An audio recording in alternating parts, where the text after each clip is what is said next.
Excellent. Good afternoon. I think I said already, I'm Zachary Bowman. I'm the manager of education and visitor experience here at the Dorsky Museum, where we are very, very excited to be hosting the exhibition curated by our esteemed director, Anna Conlan, Life After the Revolution, Kate Millett's Art Colony for Women. Just briefly, I want to acknowledge, and it's here actually in the beautiful catalog, which we do have of the exhibition, that the Women's Art Colony at Millett Farm in Poughkeepsie, New York, exists on territory that is of the Mohican and Munsee Lenape people, who are an integral part of the history of this space. The water that flows through the farmland is a tributary of the Wappinger Creek, named after the Wappinger people, who are also intrinsic to its history. We thank and honor them for their contributions to this land and to those that surround it, as it has provided the farm with sustained support and a bounty. It is with gratitude and humility that we acknowledge that the land on which the Samuel Dorsky Museum of Art at SUNY New Paltz campus sits is the ancestral homeland of the Munsee Lenape and Esopus peoples who are indigenous to this region. We pay honor and respect to their ancestors past and present, and we are committed to building a more inclusive and equitable future for all. And that is actually a really nice sort of indication that, this campus, this museum is situated here in the incredible Hudson Valley, which has long been a place that draws out creativity and draws creatives to it. And for me, it's so special to have this exhibition because it's this unknown, at least to me, it was this unknown queer history of this area. And it just makes me feel so welcome and loved when I walk into the museum and it's gay. And, it's also, there are lots of people who have reached out to us from the campus community and from the surrounding community that grew up near the farm and have these hilarious stories of going over and, they would go down to the power lines to peek in to see the naked women, is how they remembered it as children. So, this history of the local area that is told in this exhibition is just, I think it's something that's really special for the Dorsky, and I'm so happy that we have Anna telling this story. So welcome everybody, enjoy. Anna, take it away. Thank you, Zach. Hi, everyone. Thank you so much for joining us today. I'm going to share a little bit about this exhibition, Life After the Revolution, that's up until December 12th. So I hope those of you who can come and visit in person. We've also got the catalogue and a 3D tour on our website as well. So you can have a more sense of the way that the artwork is laid out in the space. I'm going to talk us through some images in a PowerPoint. And I'm going to play this. Oh, hold on. Let me share my screen. Here we go. Can we see this? Yep, yeah? Great, yep. Okay, so I wanted to share a little bit about how this exhibition came about and how I first learned about Millett Farm, the farm that Kate Millett owned and created with her partner, Sophie Keir, an art colony for women. So my research for this show began several years ago, maybe 4 years ago, when I was working on a different exhibition called Art After Stonewall. You can see? And I was researching Audre Lorde for this exhibition. We were interested in her essay called Uses of the Erotic from the late 70s, where Lorde is talking about the erotic energy between women as a powerful force, not just for relationships, but for politics, for creativity, as an energy that inspires, and it can be really productive, which was something we were interested in this exhibition. But how do we represent that visually was a puzzle. So I was researching Lord, and in her biography, there was a small footnote about a relationship she had with an artist called Mildred Thompson, who they met in Africa in this Pan-African celebration festival that they were invited to attend as representatives of the United States. And they met and fell in love with each other, were intrigued by each other. And in the small footnote, it mentioned a sketchbook that Mildred Thompson and Audre Lorde were working on together, illustrating some of Lorde's poems. I got in touch with Mildred Thompson's estate. They hadn't seen the sketchbook. I followed up with the citation that the Lesbian Her Story archives in Brooklyn had this sketchbook. The people I got in touch with didn't know what I was referring to, but they did have boxes of archives from Audre Lorde's papers. So I went down to this brownstone in Brooklyn and I dug through those boxes, and in those boxes I found the sketchbook, and this is an image from it, that Audre Lorde and Mildred Thompson had been working on together, illustrating. These are sketches that Mildred Thompson had drawn in response to Audre Lorde's poetry. So in the course of researching Mildred Thompson and Audre Lorde and their relationship, and really being interested in these women, these brilliant, intelligent, creative, cultural thinkers and makers, and finding out more about them, there was a wonderful archivist at Spelman University who have a lot of Audre Lorde's papers, and she scanned for me material from that they had related to Mildred Thompson, and included in those papers were these letters, these beautifully illustrated letters from 1977. And they're from Mildred Thompson to Audre Lorde, and they're these love letters, basically. Mildred Thompson had come to New York to visit Audre. I believe at the time she might have been living in Atlanta. And so I'm going through these letters, and I can see in the return address that she's writing from Poughkeepsie and the Bowery. And I'm living in New Paltz at this time. And I'm thinking to myself, what on earth is Mildred Thompson doing in Poughkeepsie, just 20 minutes down the road from where I live? And of course, then it occurred to me, who had a place on the Bowery and a place in Poughkeepsie is Kate Millett. And I didn't know much about Kate Millett's home here, but I came to realize that, of course, Mildred Thompson was staying with Kate at Millett Farm, and these watercolor illustrations she's doing here on these letters are views from her window when she was staying at the farm. So from that point, I learned that indeed Mildred Thompson and Kate Millett were great friends, and had been involved with each other, were very close, and also with Sophie Keir, Kate's partner. And Mildred Thompson would come very often to Millett Farm, especially in the 70s, to the point that part of the farm building of the main house, there's a cottage attached on back, which you can see here in the painting of the building that's called Millie's Cottage. So Millie's Cottage is after Mildred Thompson. And included also in the exhibition is this wonderful painting that Mildred Thompson made and gifted to Kate and Sophie. And Mildred Thompson is better known as being an abstract artist. And it's nice to see in this work, which is a representational work of, fruit on a tabletop, but also the kind of leaning over into abstraction at the same time. So that was how I got to know about Millett Farm. And after I worked on the Art After Stonewall exhibition, I got in touch with Sophie and introduced myself and came by and got to know her a little bit. And really, Sophie has been completely instrumental to this exhibition. A lot of the works that we borrowed are from her.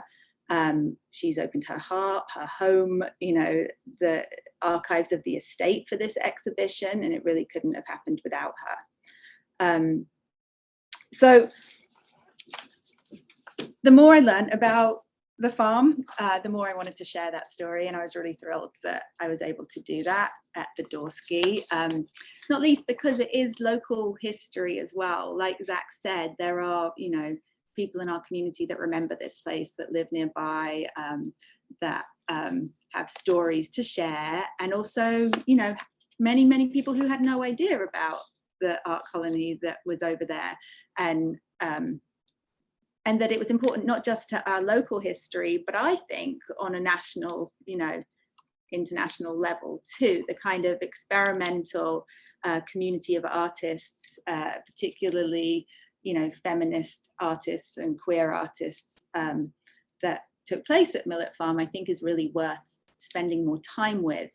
And I'll say that this exhibition is not the definitive or comprehensive, you know, version of this story, but I hope it's a beginning for people, and that more research and more kind of people are inspired by this story, perhaps when they visit the show or see the catalogue. I'll also mention early on another a group of artists, these two sisters in Sweden called Sisters of Jam, who had visited the farm and had also kind of created a works in response to the history of the farm, and an exhibition in Sweden and London as well. And it was wonderful to be in touch with them and learn from their experience, and also, you know, have that shared interest in this history. So they published a beautiful book called A Piece of Land. So I encourage you to look up them as well, Sisters of Jam. So I grew up knowing, I think, who Kate Millett was, but I also, you know, my background is in feminist art history, so I probably would. When I've been giving tours to students on campus, you know, I begin with who here knows who Kate Millett was. Is they raise their hands, some people, but I have to explain, you know, Kate Millett was a major figure in the women's movement and the cultural history of modern America.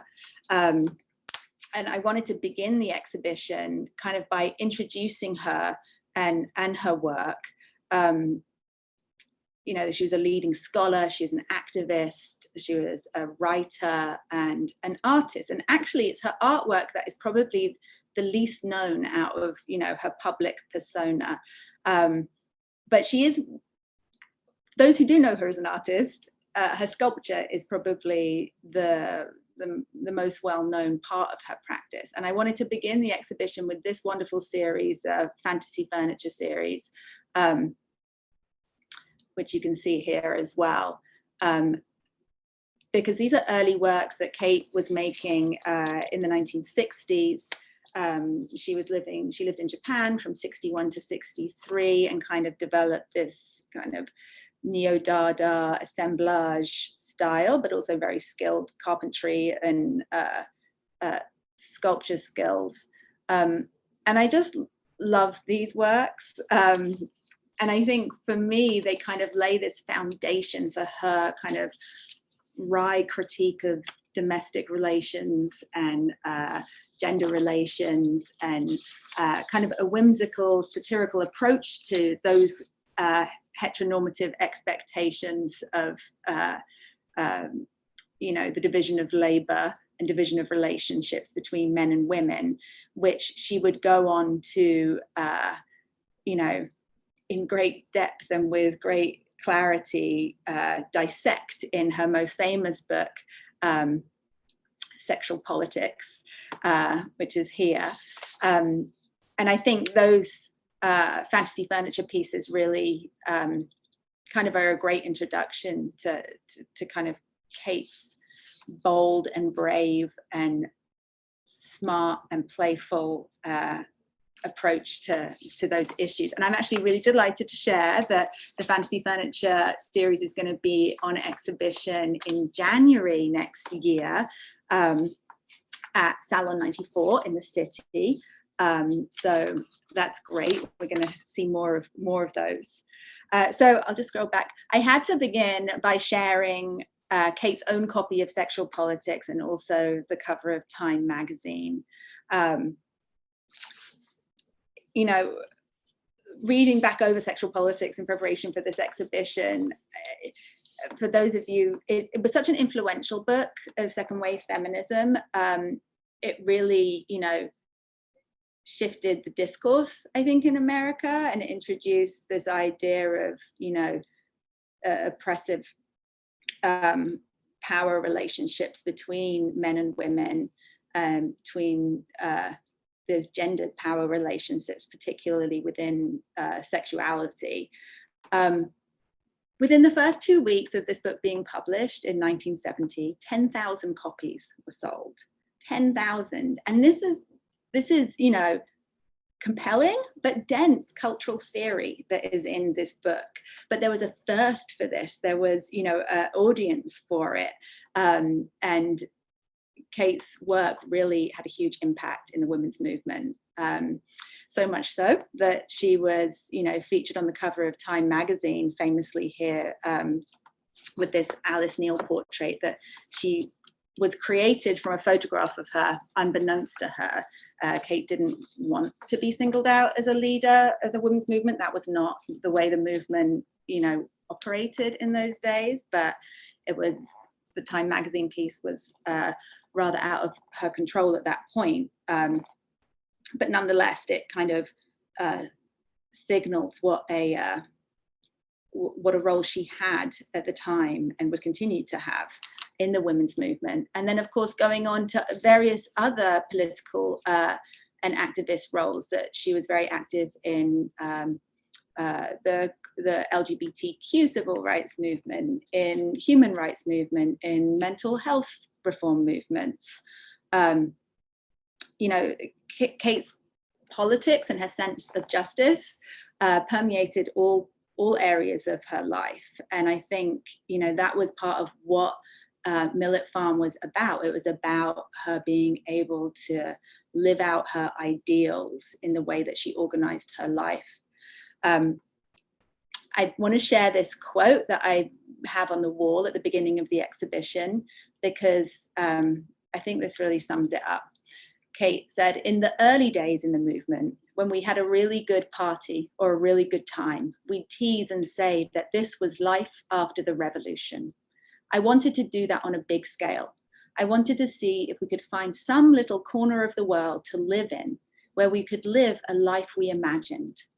Well, now it seems to me, if you're going to believe in a certain way to live after you fix everything, you ought to have a taste of it now, just to see if it's worth it."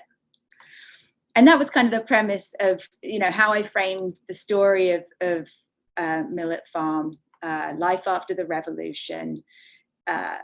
You know, Kate, Sophie, the women of that generation, especially queer, lesbian women, bisexual women, you know, faced such homophobia, such sexism, you know, especially in the 70s and 80s. You know, things gradually began to change, but to carve out a space where they could live their lives the way that they wanted to, have the freedom to be creative, to be with each other, to be themselves, was such a bold endeavor. I find it incredibly inspiring, and it took such hard work for so many years. But I think you can see that, I hope from this exhibition, that there was so much joy and so much passion and meaning for many of the people that were involved in Millett Farm. And that's really what I wanted to convey. So the idea of experimental living and women creating spaces for themselves was something that was being talked about in the 70s. Especially for a lot of lesbian women, bisexual women, queer women.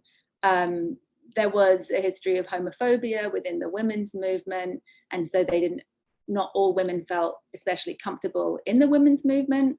Within the nascent gay and lesbian and transgender civil rights movement, there was a lot of sexism in that political movement, so lesbian feminists didn't necessarily feel completely at home there either.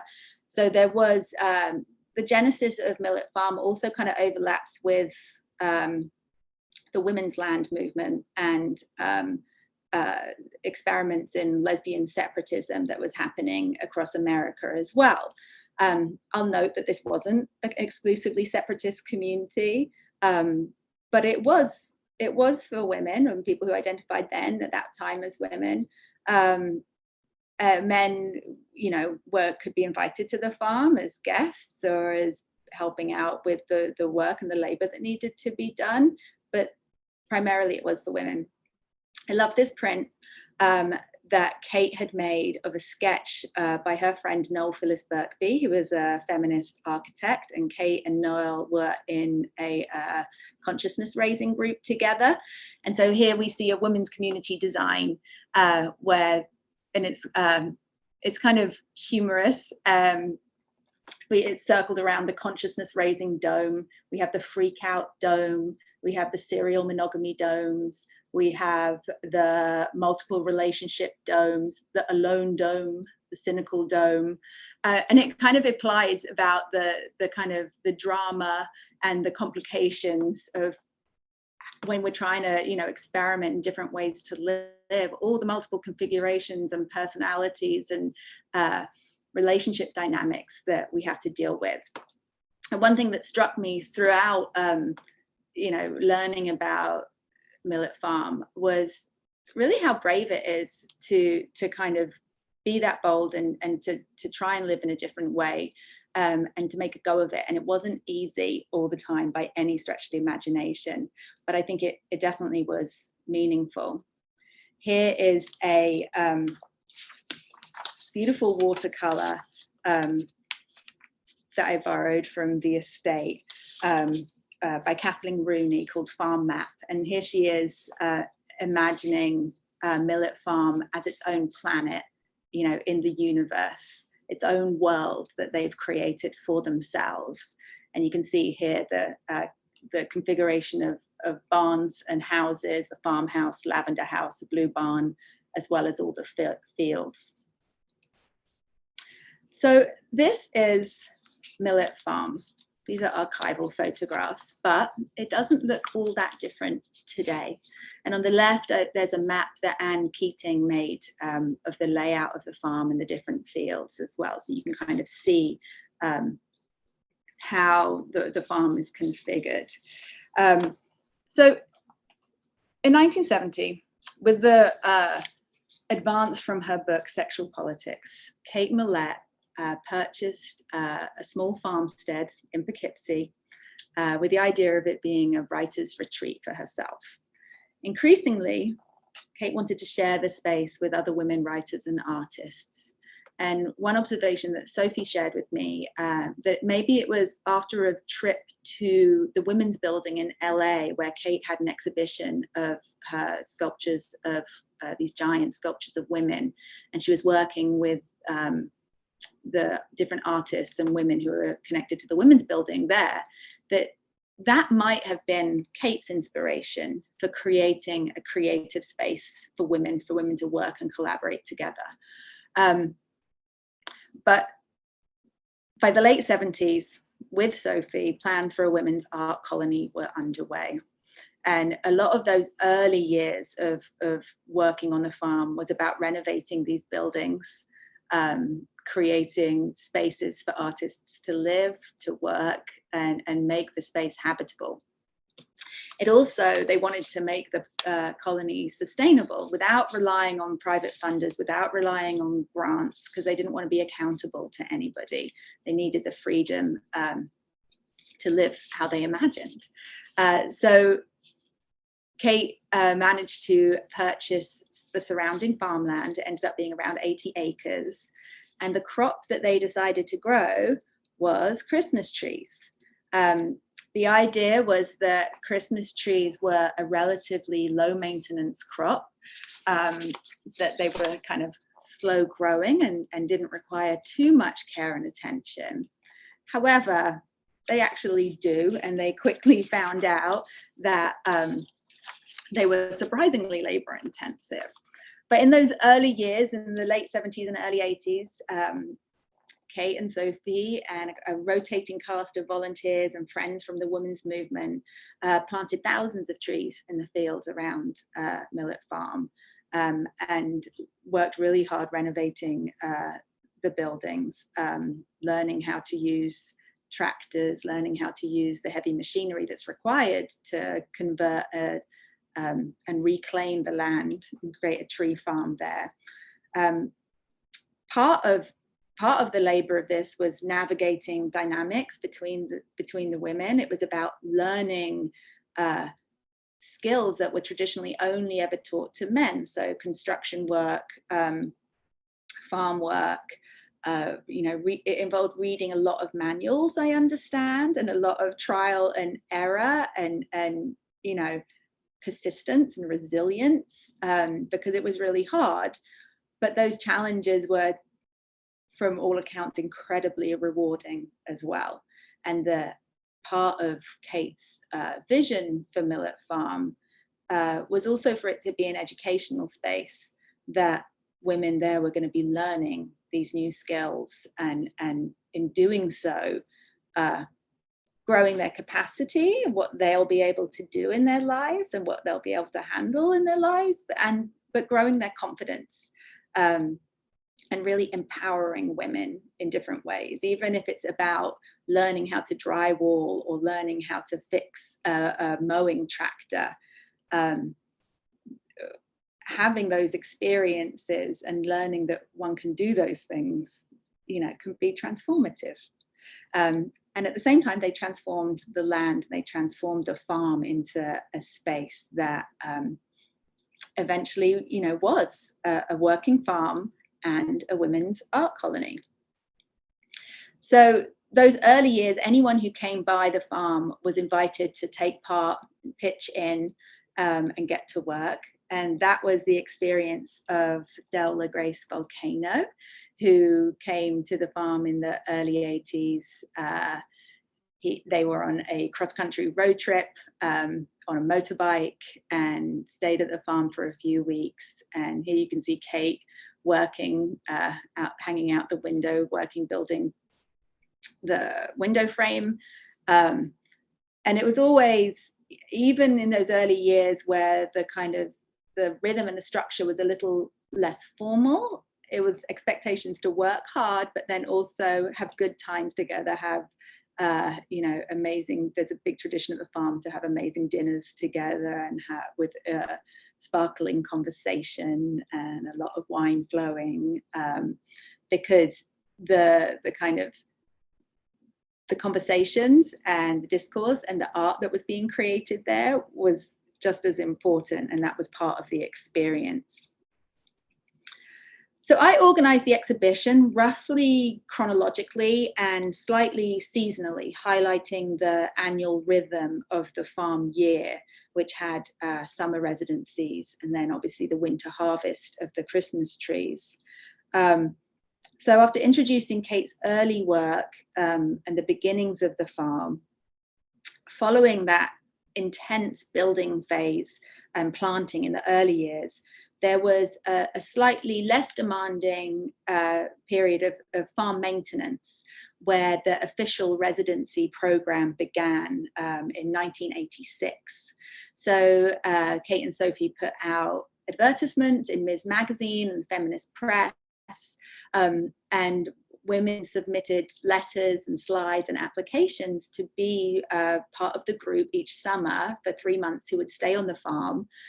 They would be required to work 5 hours a day at the farm, and then the rest of the time they could spend on their creative practice on the weekends, in the evenings, or hang out on the farm and just enjoy their space and their time to themselves. Requiring artists to work 5 hours a day isn't nothing, and it wasn't for everyone. There are tales of people coming to the farm and quite quickly turning around and leaving the farm. It wasn't for everyone, but for those who did come and who did stick it out, it was incredibly meaningful for so many. So one thing I wanted to include was as many photographs as I could of life at the farm. And I had access to incredible archival photographs thanks to Sophie and the estate, as well as beautiful images by Jane Winter, an artist who did a residency at the farm, and or maybe a couple of years. And she's also in the catalogue. So one thing we were able to do was create this space with a slide projector, which is pretty glitchy, I'll be honest. It gets stuck and speeds up and slows down. There's a reason. This technology is slightly defunct now. But I really wanted to use an original projector because this was technology that was being used in the 70s and 80s, especially by marginalized artists, by women artists, queer artists, who were able to use slide projectors to share their images, their artwork with people, because they probably didn't have as much access to mainstream modes of representation. Certainly, these kind of images that queer and feminist artists were making weren't being represented in mainstream, galleries and museums or media. So traveling slideshows and sharing slides with your community was actually kind of a powerful way to share representations that weren't available in other spaces. So I was happy to be able to, on a slide reel, you can get 80 images. That would be hard to put on a wall, but we can do that through the slideshow, and just get kind of a sampling and a taste of what, life on the farm was like. And as well as the hardships of, the sunburn and the ticks and the, hours and hours of laboring in the fields, my impression is of a space where women could be really playful, really creative, and kind of create community and relationships with each other, as well as working on the land and creating their own artwork. A lot of the works in the exhibition are by Kate Millett, and after the Fantasy Furniture series, most of them are prints, these monoprints. Many of the works that I chose, well, all of them works that I chose for this show were works that addressed life on the farm. In a lot of Kate's sculpture work and other works, she has really strong bodies of work that deal particularly with eroticism. She also kind of unflinchingly deals with very brutal issues of human rights abuses and power abuses in many of her sculptures. In the work about the farm, I'm interested in this because, it was helping to tell this story, but it also kind of gives insight into what the farm meant to Kate, and it is the space of hope, of home. It was her, her kind of utopian community that she was trying to create there. And many people have told me that just that project, that endeavor, felt like a creative work of art that she was kind of leading on, even though it took the labor and the involvement of hundreds and hundreds of people, as well as the leadership of Sophie and others at the farm. So often in these prints, Kate combines her visual artist skills with her writing skills as well, and several of them combine text and images. In this one called A Whole Lot of Women in 1986, the text reads, "A whole lot of women crazily building a roof, a colony of artists singing and nailing down cedar shingles on a perfect morning at the farm, all around them purple heather, pervasive as hope," which is this lustreif flowers that grow wild. I think they're actually an invasive species, but they're incredibly beautiful, and they surround the land around the farmhouses. So here you can see a wall with several of these different prints. Not all of them are as idyllic and hopeful as that one. Some of them share the challenges and the struggles of life at the farm as well. The frustrations of the weather, of the machinery, of the disappointment of people leaving.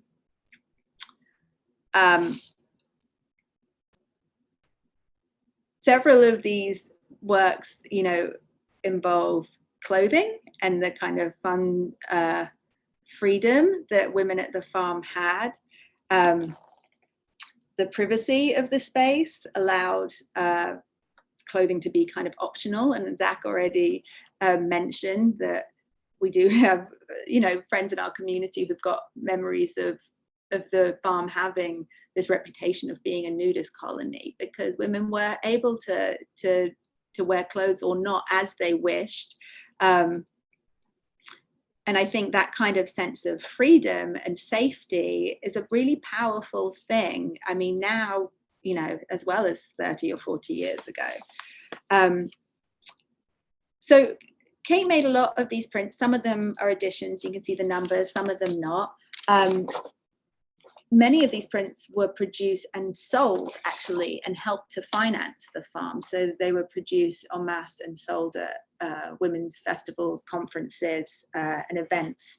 And so kind of taking advantage of the egalitarian nature of printmaking and its affordability to not only distribute this feminist art widely, and I love the idea that these prints exist across America in people's homes, hopefully still, but also to raise money for the farm.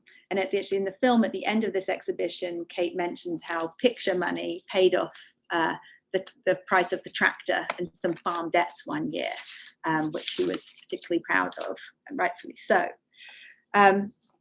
I also wanted to include artwork by artists who stayed at the farm during those summers. And so there's a selection.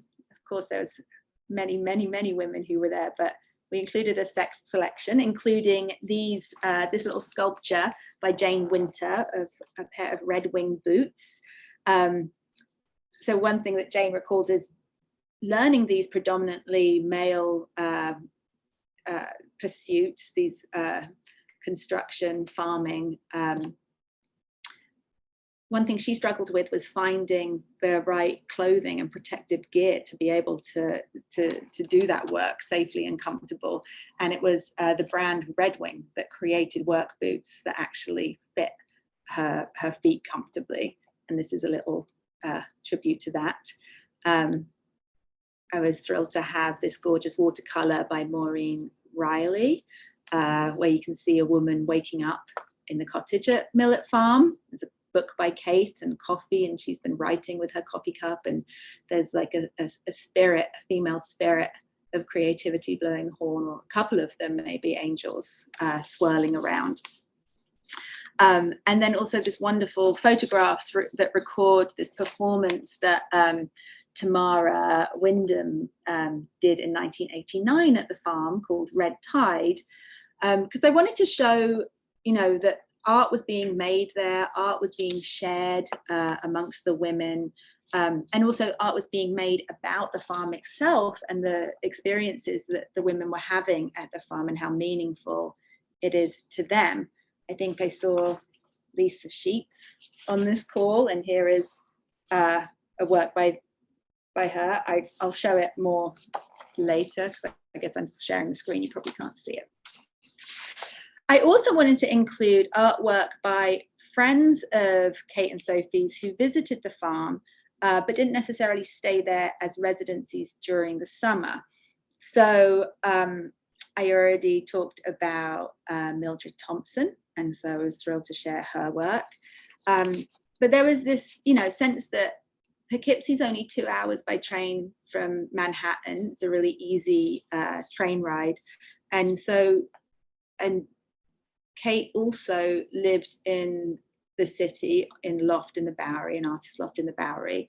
So there was a sense that although the farm was rural, it was kind of at the same time on the edge of this rather sophisticated kind of cultural life of Manhattan. And it kind of allowed for this steady flow of visitors and ideas from the city. And in that way, I think it differs a little bit from other women's land projects, especially, the different women's lands that were happening over in Oregon and Northern California. That there was a lot of visitors to the farm, and not just women who stayed there for the summers.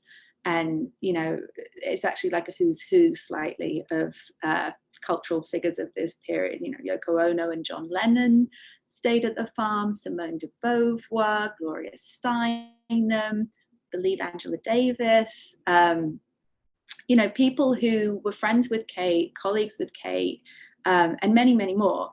And the farm was in their orbit. So here you can see on the wall, the large print is by Carolee Schneemann, who lived close by over here in New Paltz and visited the farm several times. This print is from 1979. It's called Women's Travel Plans. And it it points to kind of sexist inequalities within the art world and the art historical canon. And with many of these artists, they're dealing with issues of feminist art that were really current at the time, and that the women at Millett Farm were dealing with and working through in their practices also. On the left, we have these stills by Barbara Hammer. Barbara spent time at Millett Farm. She participated in a panel discussion on feminist aesthetics. She also was there participating in experimental filmmaking, and in the film at the end of the exhibition, you can actually see her in that. Sophie and several others in the late 70s made this incredible film on the farm that she was part of. But these stills are from a different film. This is from Women I Love in 1976, that really kind of deals with celebrations of friendship and nature and lesbianism in a way that just felt really tied into what was happening at the farm.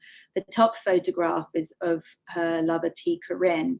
You can't see T's face, but I love that particularly because T was a major figure on the other coast and was really involved in setting up creative women's land up in Oregon in Wolf Creek, and starting these photographer workshops called the Ovulas, that was kind of really adjacent to what was happening in Millett Farm, but in a very kind of West Coast version. On the right is Yoko Ono's Box of Smile. That was a gift to Kate and Sophie. So the end of the exhibition, I called the group Winter Harvest. The highlight of the year, the highlight of the harvest was, after Thanksgiving, opening up the farm to the local community for them to come and cut down their own Christmas trees. After those early years, the trees did grow. They got big enough to be sold. And that whole plan worked. It was actually successful, and they were able to support the farm through those annual Christmas tree sales. So Dutchess County residents would come and, gather the saws and go through the fields and cut down their own trees. During those times when the farm was opened up to the local community, this stoneware urn that I believe was given to Kate in the mid-70s, possibly by a gay rights group, possibly as a literary kind of celebration and prize for Kate. This ceramic urn was used to give out warm cider to those visitors to the farm. And I love this because written on the side of this urn is this quote by Kate that reads, "Never forget the nights of your love in the days of your working for its freedom. Never forget the nights of your love in the days of your working for its freedom." And, for me, this is a reminder to keep, and this is a quote by Kate, she said that, to keep your activism rooted in your passions, not to fall for respectability politics or the idea that assimilation is going to protect you from discrimination, but to hold on to your difference, to hold on to your identity and celebrate it, which I think is, that integrity and that kind of strength of character is something that just runs through everything that Kate was doing. And I love that message was kind of surreptitiously being shared as the women handed out, these cups of warm cider that was poured from this urn. Also in this final section, I included this photograph that Anne Keating, who is a major contributor of the catalogue and resident for several years at the farm, dear friend, that Anne had given to Kate and Sophie. And it's a photograph of their beloved tractor in the winter in the farm. And underneath it, she's inscribed this quote by Albert Camus. And it reads, "In the midst of winter, I finally learned that there was in me an invincible summer."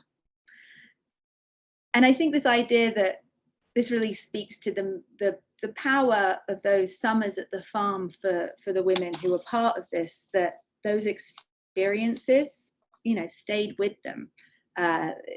They taught them, they sustained them through other challenging periods. In the midst of winter, I finally learned that there was in me an invincible summer.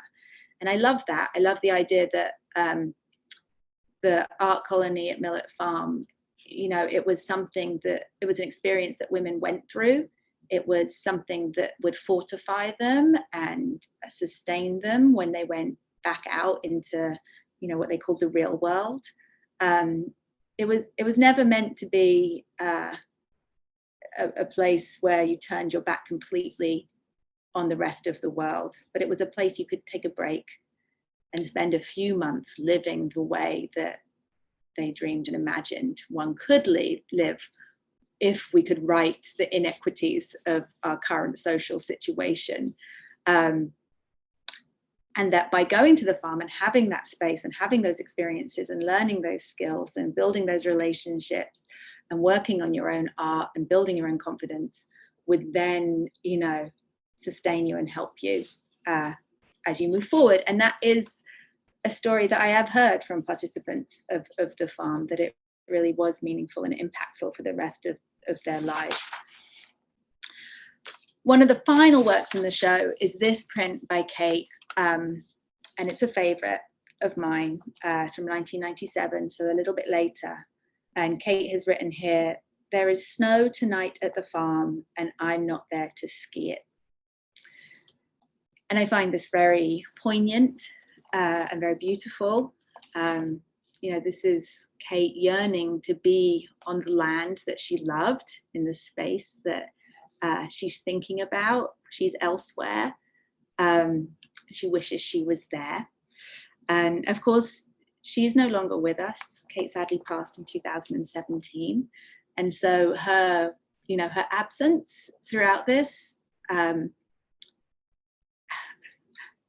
I didn't feel her absence so much working on this show, other than, the grief that comes from, processing and mourning her legacy and the impact she's had. But her presence was so powerful throughout, being in the farm space, talking with people who loved Kate and worked with Kate, looking at all the artwork that she made and the really meaningful differences that she has made to so many people's lives. So it was more her presence and her bold generosity of spirit that absolutely still remains and shone through all of the stories and experiences that I had working on this show. So as the 21st century dawned, life at Millett Farm began to wind down in some ways. In 2004, Kate sold the large parcel of land. She was now 70, and the labour that was needed to maintain it was too much to sustain. The summer residencies continued for several years, but also winding down. And in 2015 was the last year when artists came for the summer to work with Kate, as well as on their own work. But her vision for this artist colony in the Hudson Valley, it spanned over 4 decades. It touched the lives of several generations of women. And the revolution isn't over yet. We're not there yet, but life continues, and life on the farm continues. it is still there. It is still beautiful. Sophie and folks are working really hard to keep the vision going, to look after the artwork, to look after the land and the buildings, and to look after that dream as well, I think. And I think, you know, as an intentional utopian community, the goals of Millett Farm were always several steps ahead of where we are right now. I think it, you know, Millett Farm was never necessarily a destination. It was a process, and something that many women went through and really benefited from. And I hope that from learning about this story, others will be inspired. We ended the exhibition with a film that you can see through this doorway here. And big thanks to J.C. Barone, the filmmaker, the Millett estate, to LK, to Sophie, to many of the others who filmed the footage or were featured in this footage. We were able to convert archival footage and digitize it, which feels really good that those films are now preserved. And then JC created a wonderful film, really sharing Kate's vision in her own words. And it was wonderful to be able to have her voice and her smile, and as well as many of the other people who were part of the farm be featured in the exhibition, in the closing of the show. So I really encourage you all to come and see the exhibition, to check out. This film's is online as well. It's on our YouTube channel right now. We've also got the catalogue as well as several programs coming up. I'm going to stop sharing here. And did that work, Zach, if I stop sharing? Yes. Great. So if we have any questions, you can unmute yourself. You can put them in the chat. Thank you, Anna. Wonderful, wonderful, wonderful. This show is such a pleasure to work in. Thank you. Wow. Here, I'm going to hold up Lisa Sheets' artwork that's in the exhibition. It's here. It's called She Marching, and it's a wonderful collage about the women at Millett Farm.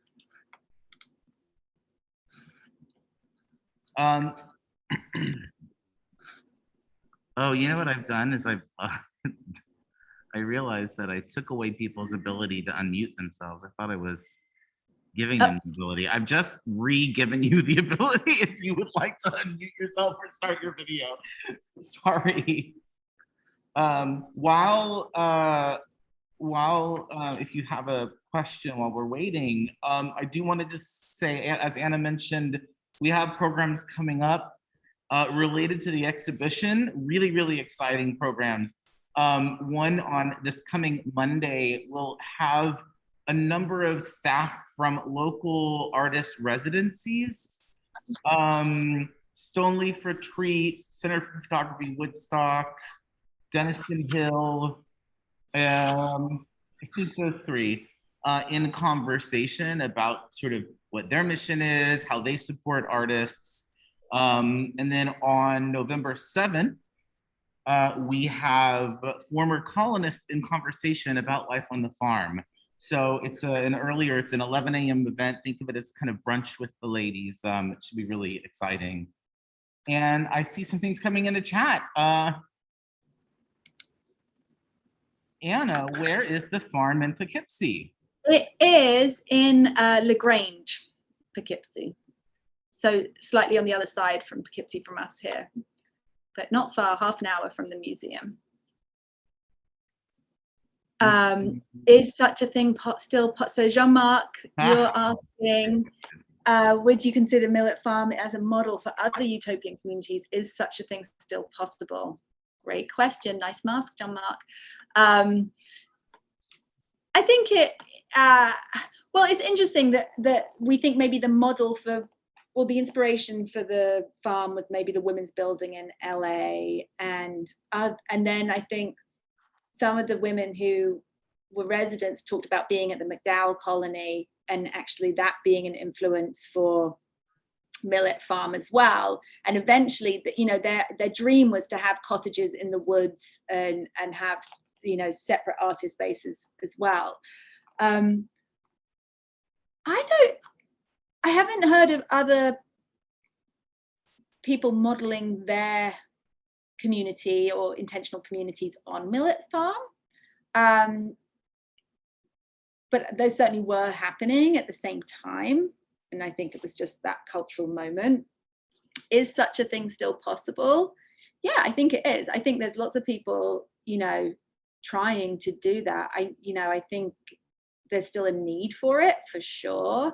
I mean, I've been following some folks on Instagram and seeing kind of different projects around the States of especially queer people of color owned land and wanting to kind of create their own spaces and communities that I think is guided by real similar impulses of what guided these folks in the 70s and 80s.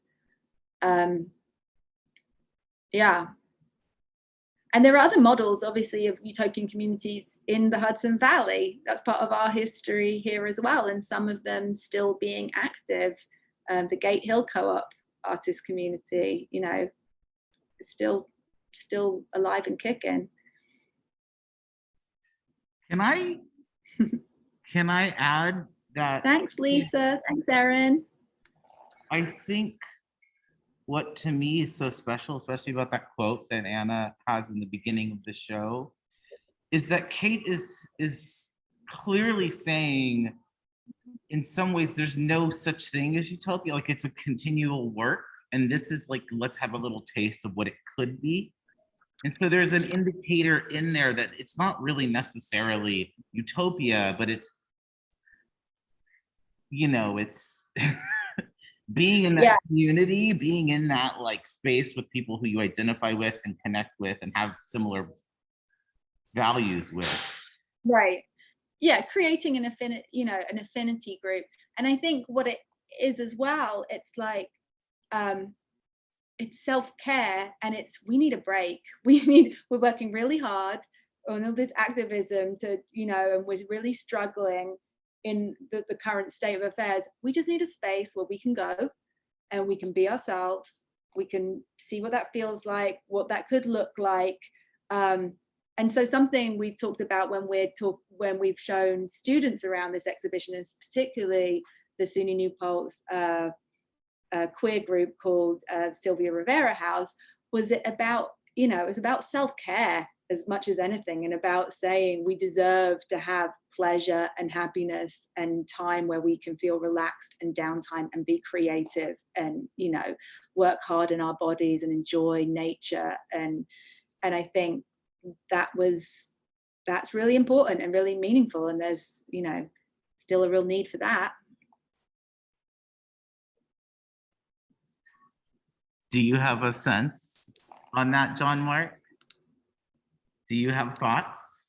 Is this possible? Well, I hate to be the Debbie Downer.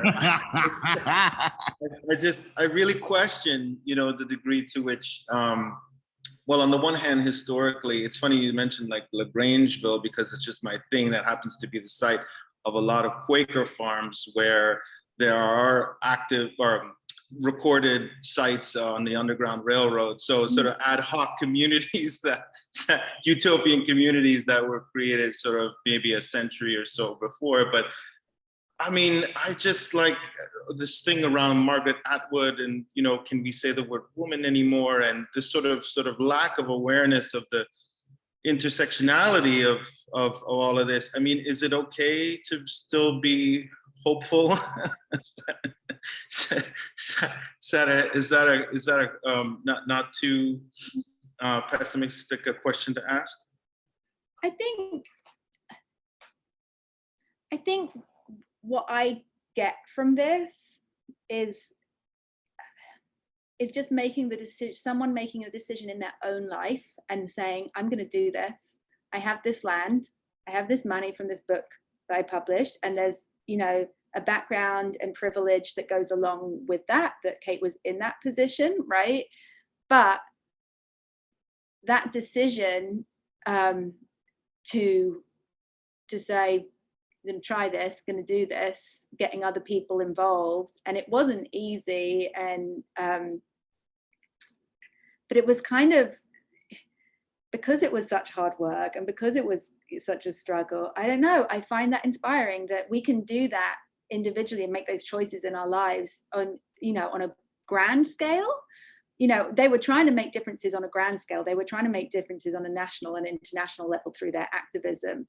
But deciding, you know, in my home, in my personal life, in the way I want to organize my domestic and my relationships, in the way I want to spend, you know, my time outside of those kind of pursuits, it's like, well, I'm going to try this and organize it like this and live like this. And I find that really inspiring. You know, it doesn't need to be you know, something that they were trying to save the world, change the world in their activism, and this was part of that, but it was also just what they wanted in their life and what they wanted to enjoy. And I think some of us do that in small scales with our families and our homes, and creating and carving out a life and a space that, you know, nurtures us and feeds us, and it might be separate from our work or what have you, but it is important.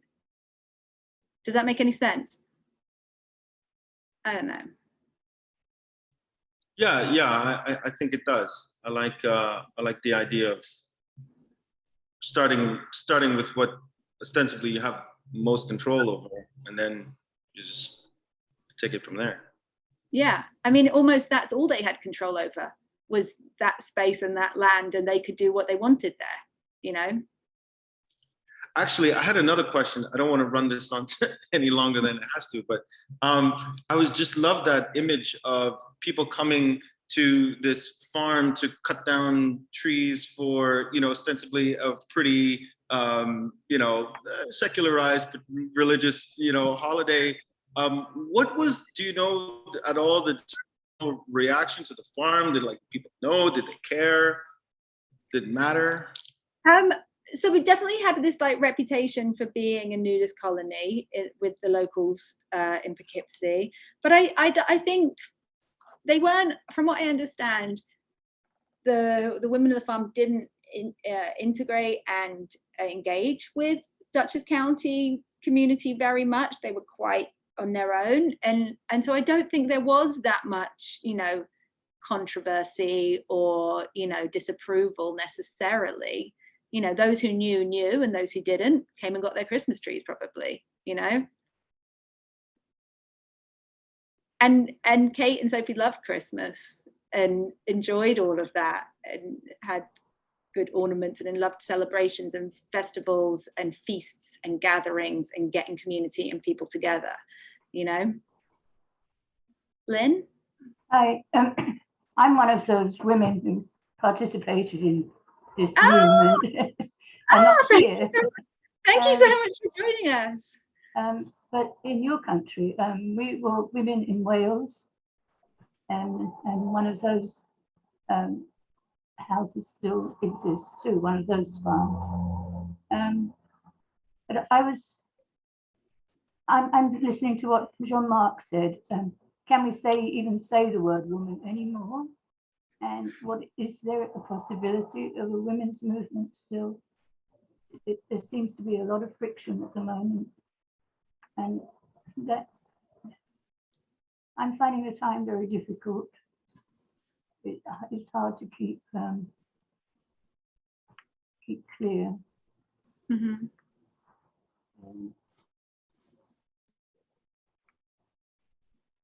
Just to be clear, I didn't say that. Margaret Atwood said that. Who said that? Margaret Atwood. Oh yes, yes. well, I have issues with Margaret too, but I did have a problem with Kate when I came here, and I was going to go to the farm and we talked about it, but Christmas trees, I'm an environmental feminist as well, and Christmas trees were a no-no for me. And it's, you know, they don't, nothing else grows under Christmas trees, and the land becomes acidic and useless. So those were, even that was an issue. But I still love to see it, and it stirs my heart and my memories. Your talk has been really quite wonderful. And you've mentioned so many people that I know, and it's part of the events at WAM. Barbara Hammer came and showed her movies and talked several times. There were lots of people around. Names are not very coming to me very easily right now. I'm wearing oxygen because of too many enjoyments around burning wood fires and smoking cigarettes. I saw in one of the pictures the hand rolling tobacco, and we all smoked and ate badly. And Yeah. now I'm trying to eat very well, and I haven't smoked for many years. But anyway, thank you for a great presentation. Oh, I'm so glad you could join us. I hope you can come and see this show. And I doubt I can, but you know, I've seen it as best I can at the moment. But yeah, it was well, great. maybe you can tune into the other Zoom programs for the exhibition as well. Thank you. Yeah, the conversation with former colonists. I had a sneak preview for the catalogue where we had a conversation, and I transcribed it for the catalogue, and I found it incredibly fascinating and moving, and so encourage people to check that out when that happens. And I love that, you know, Lynn's bringing up her own, the things that mattered to you and how they were in conflict with this community. And I think that's kind of in some ways an answer to John Mark's "Has it ever been possible?" You know. But that's the thing. It's difficult now for the same reason. But we have to accept that we have different points of view and that they can still coexist. Yeah. I mean, you don't cut me out because I don't agree with your position. If we're going to keep doing that, then there's going to be cancel everything. So I don't like the cancel culture in any way at all. It's totally not for free speech. It's a real problem. We need to hear each other's opinions, whatever they are. You know, you defend the right to say what you think, whether I agree with you or not. It's a bad quote. And I think it reminds me a bit of that print, you know, the art that Kate made with the architect, where you have these sort of domes, these overlapping domes. And I remember, Anna, you were talking about, like, you know, how it sort of anticipates the drama of communal living. Yeah. You know, you've got the monogamy domes, the serial monogamy domes, you know. I know. And also, you know, like the Michigan Music Festival, and that did stop in the end. And why? You know, it's all divisions into groups and smaller, and then it becomes almost culty, and that's no use. It can't be little cults. It's not going to work. You can see it's not going to work. Yeah. So, but that's for the time we're living in now as well. I'm really glad that I'm still here and part of it, because it's a long story, a long journey. I'm 76 now. It's not, you know, it's been quite a trip.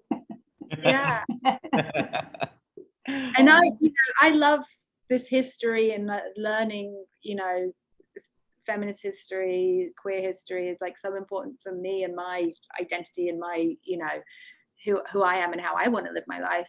But it's been so wonderful introducing students to not just this story, but these ideas and this artwork and these possibilities, and kind of surprising to both Zach and I how how relevant they say it is to their lives still, these Generation Z, you know, teenagers and young people who are moved by this and inspired by this and feel like they're facing the same issues that people were facing in the early 80s.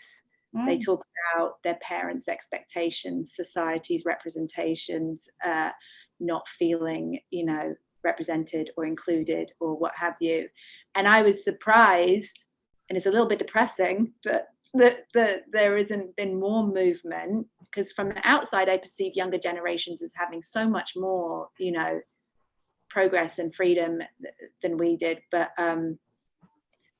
it still is really meaningful for them. And I think there is there's a lot to be learned from looking at our history, and a lot of value in that for future generations as well. Yeah, we should probably wrap up. We've gone over our hour, but thank you so much everyone for joining. I really appreciate it. Thank you, everybody. Great job, Anna. Thank you all for coming. I hope to see you on Monday, the 25th and Sunday, November 7th. And yeah, thank you, Lynn. Thank you, John Mark, and all of the people who are here. Come out and see us, y'all. We love you. Come visit the Dorsey. All right. Bye everyone. Everybody.